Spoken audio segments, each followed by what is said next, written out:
So in terms of transferring energy by electricity for 10H, the first part really is more about the energy stores and transfers from chapter 3 in paper 1. So for example, one of the 4 ways of transferring energy was by electricity. So this is what we're obviously focusing on this time. So for example, in a power station, in a wind turbine power station, you have the kinetic energy that's stored in the wind turbine that was obviously transferred by the wind.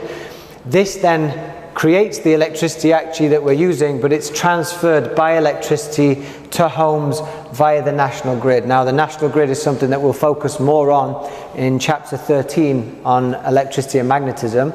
But essentially you need to know energy can be transferred in different power stations. Obviously that's in terms of electrical generation around the country, but it's transferred by electricity from one place to another. So that's one of the 4 ways of transferring energy. Now that electricity that gets transferred from the power stations to the homes through the cables, the transmission lines, when that gets there, what you do with that electricity when it gets there is obviously dependent on the home or the factory or wherever it's going. So for example, you could use this electricity in your home to heat the water in a kettle. So to boil the water in a kettle. So if the electricity has been transferred from the national grid to the home, it will then transfer to thermal energy in the water by heating. So you've got the energy transfer by electricity from the power station to the home, then in the kettle, that electrical energy transfers by heating to thermal energy stored in the water. So it uses what we call actually the heating effect. So electricity produces a heating effect in almost every circuit that electricity is traveling through because of that resistance between the positive ions and the electrons as it passes through. Now, in certain cases, you can use that electrical energy, the heating effect due to that electricity. You can use it to your advantage. So for example, boiling water in a kettle or for an electrical heater, for example. But 9 times out of 10, it's going to be wasted to the surroundings as thermal energy. There are different appliances and different devices that actually use electricity to then generate different stores of energy.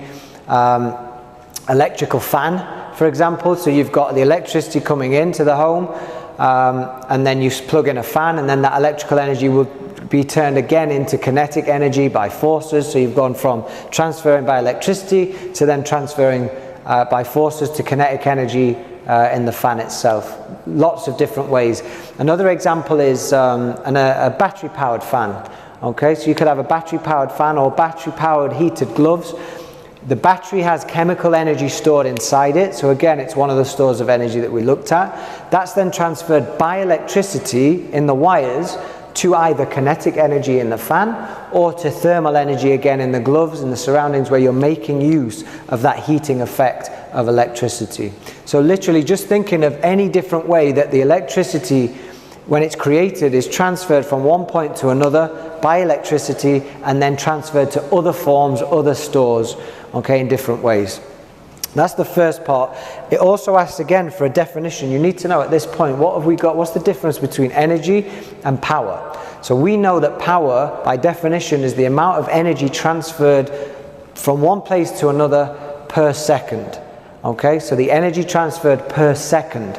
So in this case, how much electrical power is being provided or transferred would be the amount of electrical energy transferred every second, and the unit of that would be joules per second. But we obviously know the unit of power is watts, capital W.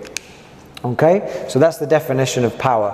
One other thing to note, power in a cable or power in a wire, when the electricity travels from one point to another through the cable, we know that there is resistance there. Now we know that's because of the collisions between the electrons and the positive ions. We've said 3 ways of reducing that resistance is to make the wires thicker, to use better conductors, or to cool down the temperature.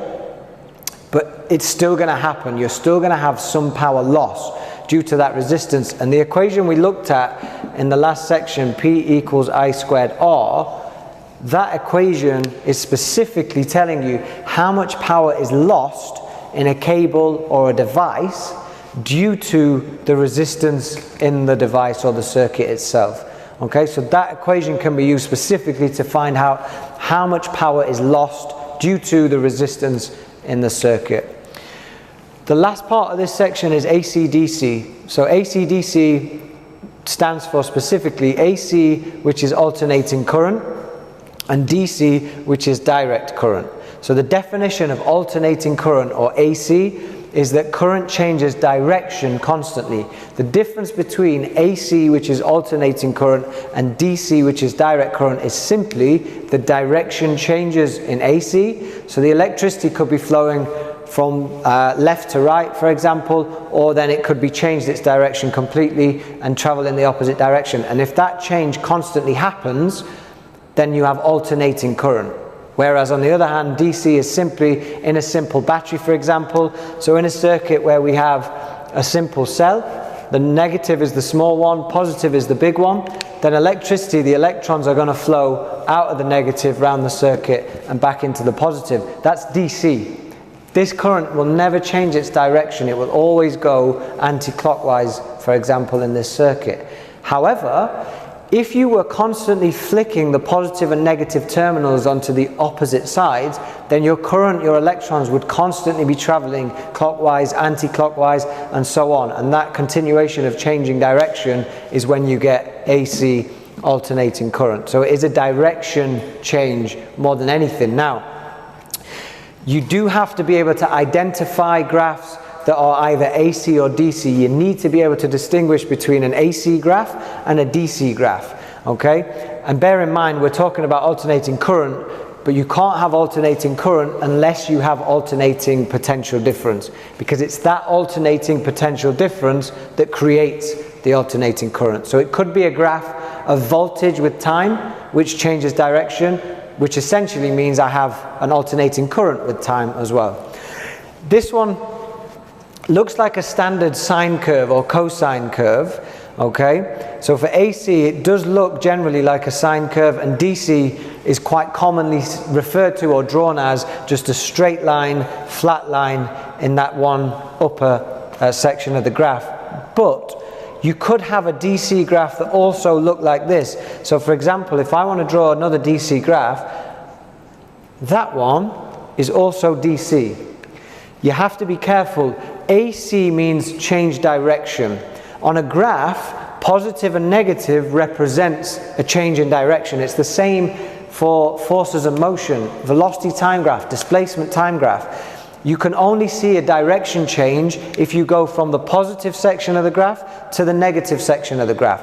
If the graph stays in either just the positive, or even another DC example could increase negative, stay flat negative, come back to zero. Because the current is always in the negative section, it never changed direction. So it's DC.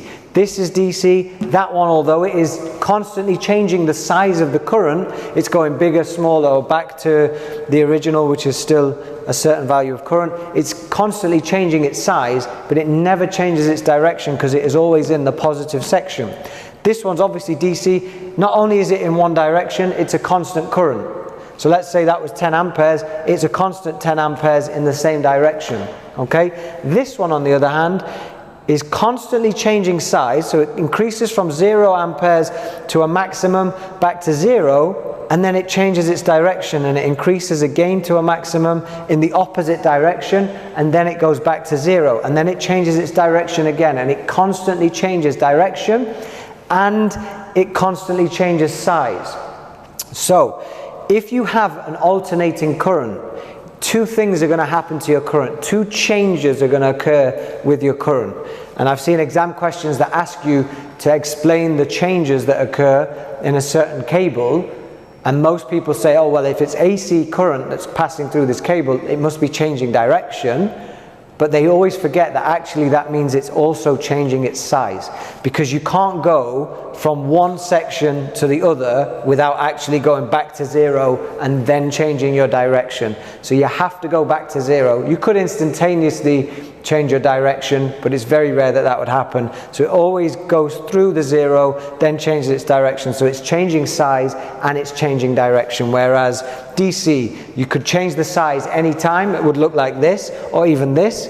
So let's describe this graph. This one starts at 0 amperes.